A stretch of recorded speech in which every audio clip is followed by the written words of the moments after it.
Қайырлы күн достар, сіздермен бірге Гүлбану. Бүгін сіздермен үй жағдайында өте керемет, қамыры үлпілдек болып шығатын ерекше пончикидің рецебімен бөліскім келіп тұр.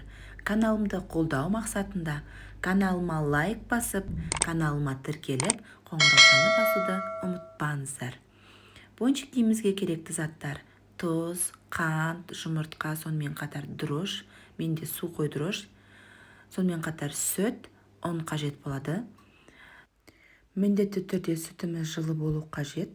Жылы сүтімізді үлкен ыдысымызға құйып, үстіне тұзымызды, яғни сүтпен бірге сары майымызды бірге ертіп алған болатынмын. Оның үстіне қантымызды, сонымен қатар жұмыртқамызды саламыз. Дрожжымызды саламыз. Салып, жақсылап араластырып, үстіне видеодағыдай ұнымызды салып, бір келкі қамыр илейтін боламыз. Бірінші мен қасықпен жақсылап араластырып алдым. Ұнның барлығын салмадым рецепт бойынша.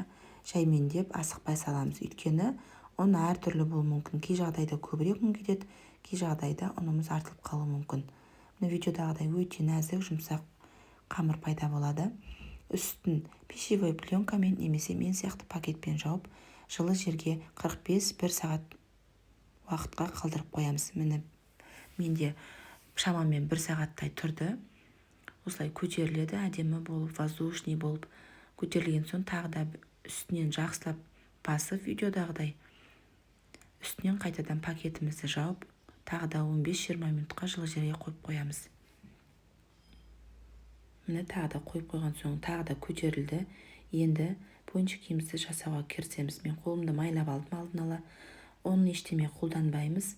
Осылай видеодағыдай қамырымызды бір 18 штукқа, осындай 18 бөлікке бөліп аламыз. Барлық қамырымызды видеодағыдай осындай шарик, яғни дөңгелектер жасап аламыз.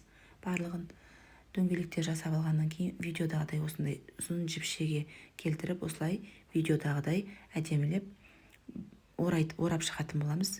Өте әдемі болып шығады, қараңыздар. Барлық күлшелерімізді солай істеп шығамыз. Жасап болғаннан кейін үстін орамалмен жауып, майымыз қызғанша пончикелерімізді қойып қоямыз. Майымыз қызды.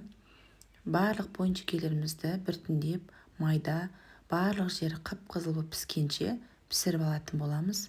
Түсі дегеннен де қып-қызыл әдемі болып шығады, көріп тұрғандарыңыздай. Үй жағдайында міндетті түрде жасап көріңіздер. Өте дәмді болып шығады. Балалар қалдырмай жеп қоятын болады. Енді қамыры деген үлпілдек, жүмсақ болып шығады. Үстіне мен сияқты қант ұнтағы немесе қант ұнтағы мен корицаны араластырып сеуіп, балаларыңызға ұсынсаңыздар болады. Назарларыңызға көп рахмет. Сау болыңыздар.